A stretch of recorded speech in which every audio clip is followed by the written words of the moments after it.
Comme vous pouvez le voir, guys, on a perdu le Kingsland et puis je vais vous expliquer tout ce qui s'est passé dans cette vidéo-là. Donc, on va regarder ensemble les bonnes choses qui sont arrivées, les mauvaises choses qui sont arrivées, mais aussi, il y a des choses qui ont été surprenantes, surtout de notre côté. Donc, j'explique ça dans cette vidéo-là. Mais avant tout, guys, je vois que vous êtes beaucoup à ne pas être abonnés à la chaîne. Guys, il me manque 10 abonnés pour avoir les 1000 abonnés sur la chaîne. Je vous répète, c'est complètement gratuit et moi, ça m'aide énormément. Il en manque seulement 10 et on est à 1000, guys. Faut pas lâcher. Fait que, bon, qu'est-ce qui s'est passé? Donc là, c'est sûr que nous, présentement, on est les bleus ici. On est alliés aussi avec les 64 qui sont oranges. Et puis, la façon que ça a commencé le Kingsland, eh bien, déjà que nous, on était en retard au niveau de la porte parce que les ennemis ici, 62, ont littéralement swarm la porte avec leurs joueurs T5 parce que oui, quand que tu vois plusieurs joueurs T5, ça va beaucoup plus vite de swarm la porte au lieu de faire un rallye. Mais nous, on a préféré l'option un petit peu plus safe. Donc, on a fait un rallye, on a attendu le temps nécessaire pour ça. Donc, évidemment, les jaunes ont pris la porte en premier et ont pu build les drapeaux avant nous. Donc, c'est sûr que au Kingsland, ce qui est super important, c'est que les premiers qui prennent les portes ont un méga avantage. OK? Donc, déjà là, eux avaient un avantage sur nous. Ensuite de ça, au niveau des entre ces deux-là, donc 43 sont les ennemis et 64 sont les alliés. Même chose, le 43 a pris la porte avant les 64. Après ça, ici, ça a été quand même intéressant. Les 40, qui sont aussi nos alliés, ont pris la porte avant les 34. OK? Le 34, ça, c'est le gros royaume de notre KVK, qui sont impériaux.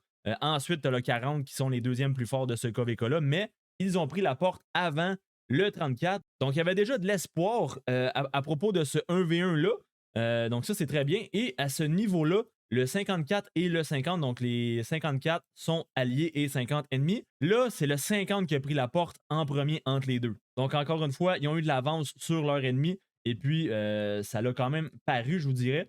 À partir de là, écoutez, déjà, la première chose majeure qui est arrivée, le 64 a été bloqué après 2 heures contre le 43. Je ne sais pas ce qui s'est passé au 64. Je ne sais pas s'il dormait. Je sais pas. En fait, je sais qu'ils sont pas très actifs comme royaume. Et puis, on a eu un bel exemple. En 2 heures, ils ont été lock par le 43. C'est sûr que oui, le 43 est vraiment plus fort que le 64, mais ça reste que, je vais vous expliquer un petit peu pourquoi que la puissance n'est pas vraiment importante. Ça reste que le 64 ont tenu 2 heures. OK? Donc, aussitôt que dans le Kingsland, ça devient un 3v4, c'est terminé, guys. OK? Aussitôt. Donc, à partir de ce moment-là, ben, les 43 ont pu construire vers nous pendant que nous, on était encore en train de tenir contre le 62, contre les jaunes. Et puis, au fil du temps, on aurait eu les 62. OK? En 1v1, avec le temps, on les aurait eu. Parce que, écoutez, gars, je vais vous montrer juste, mais j'ai fait des petits rapports assez intéressants. OK? Donc, moi, j'ai décidé d'investir sur Gorgo. Ben, pas d'investir, mais avec le MGE, j'ai choisi Gorgo pour aller chercher une belle petite garnison. Et puis, on peut voir que ma Gorgo est niveau 50. OK? Et puis, ça, c'est le genre de rapport que je faisais quand même. OK? Donc, un beau petit x2, même un petit peu plus qu'un x2 avec une Gorgo de Tému, littéralement, est en 5-3-1-1, OK, en plus, niveau 50, donc vraiment, là, rien à foutre, OK? J'ai pas mis de tête en or dans elle, j'ai rien collé, OK? Mais pourquoi que j'ai réussi à faire des rapports comme ça, je vais vous expliquer un petit peu tantôt. Mais ça a été mon premier rapport mon premier bon rapport, en fait, de Gorgo.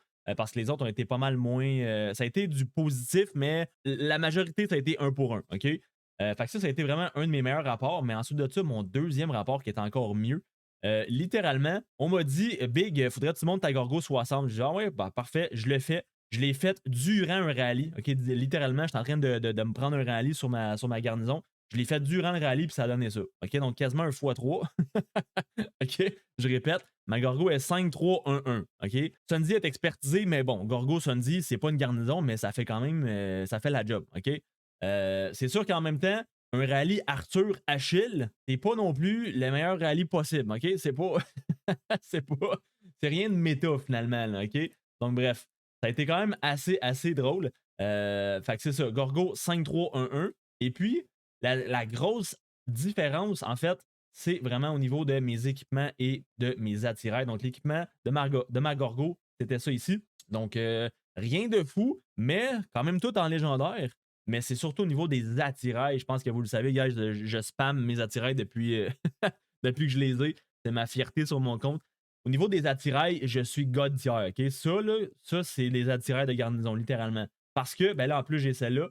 4% de résistance d'attaque combinée. Donc, si jamais je reçois des rallyes de cavalerie, bien, littéralement, ça contre la cavalerie. Ensuite de ça, j'ai Vigoureux, un des meilleures inscriptions normales du jeu. Riposteur, donc le porteur subit 3% de dégâts de contre-attaque de tous les types en moins. Donc ça, c'est bon pour quand tu te fais swarm, mais c'est bon tout court finalement dans la garnison. Et le petit enragé ici, la troupe inflige 2,5% de dégâts de compétences de tous les types en plus et 1% de dégâts de contre-attaque de tous les types en plus. OK? Fait que tout ce qui est contre-attaque, finalement, c'est bon pour la garnison.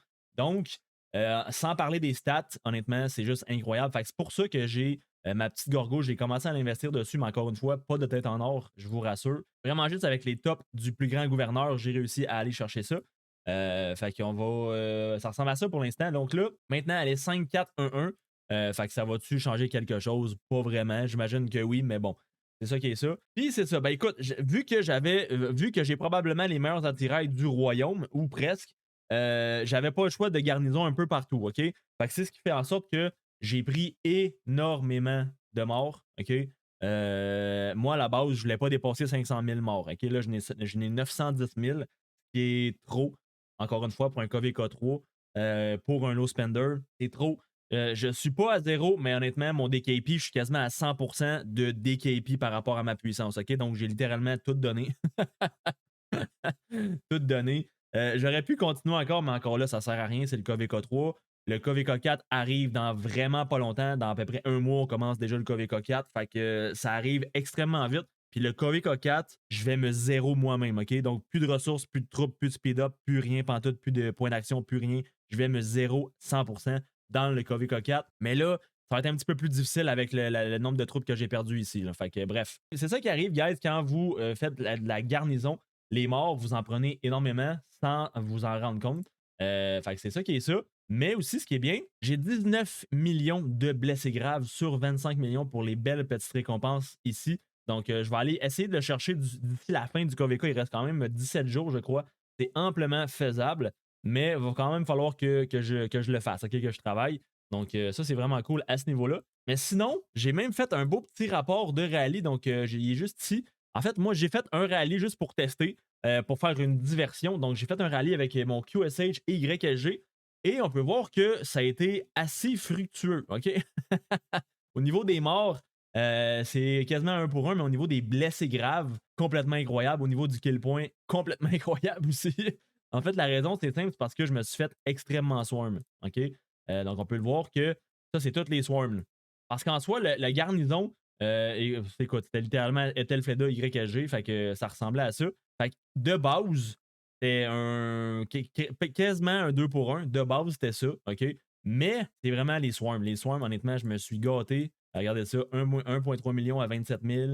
Ça arrêtait plus, là. OK? Ça arrêtait plus de me swarm. Fait que ça a donné quelque chose du genre. Donc, ça a été un gros rallye W. Fait que finalement, j'ai la garnison de Tému qui a fonctionné à merveille. J'ai un rallye qui n'était pas supposé être dans le rallye, qui a fonctionné à merveille. Et ça, c'est sans parler de tous mes rapports qui ont été quand même assez intéressants. Donc, mes rapports Sunzy Prime avec BQ, assez solide. Donc, évidemment, j'ai enregistré mes meilleurs rapports. J'ai pas mis les plus mauvais parce que oui, c'est arrivé quelques fois que j'ai eu des rapports vraiment à chier.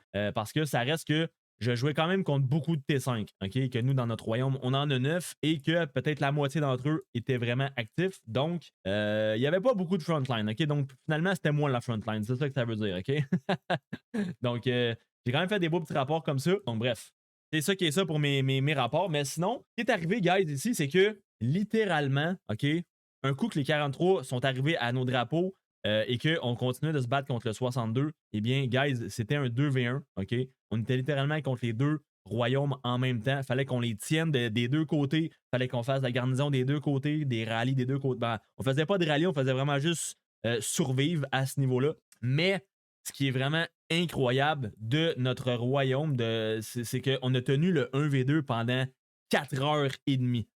avec 3 joueurs T5 sur le field, OK, qui étaient actifs, OK, contre, je pense qu'il y en avait une soixantaine, OK. Dans les deux royaumes, les 62 ont à peu près 32 T5 et les 43 ont à peu près entre 25 et 30 T5. Donc, littéralement, je ne sais pas s'ils étaient tous actifs, mais bon, disons qu'on va se dire, il y en avait 50 actifs, OK? On a tenu 4h30 1v2 contre 50 joueurs T5 avec 3 joueurs T5, OK?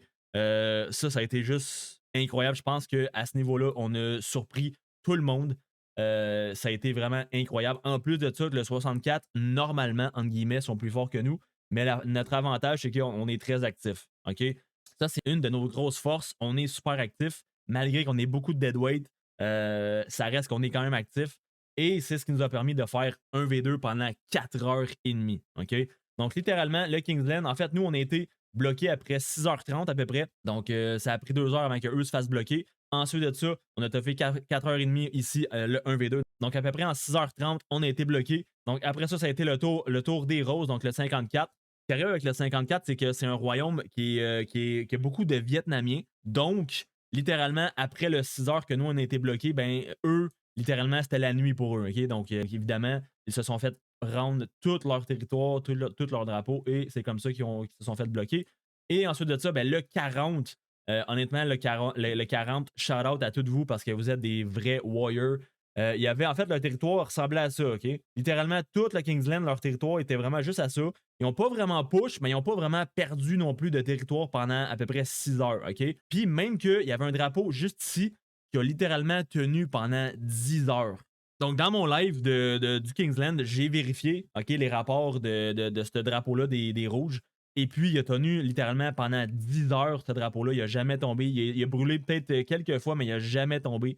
Fait que, honnêtement, c'était incroyable à voir. Tous les gros rallyes faisaient du double rallye. Ça fonctionnait pas. Il n'y a rien qui fonctionnait pour faire tomber ce drapeau-là.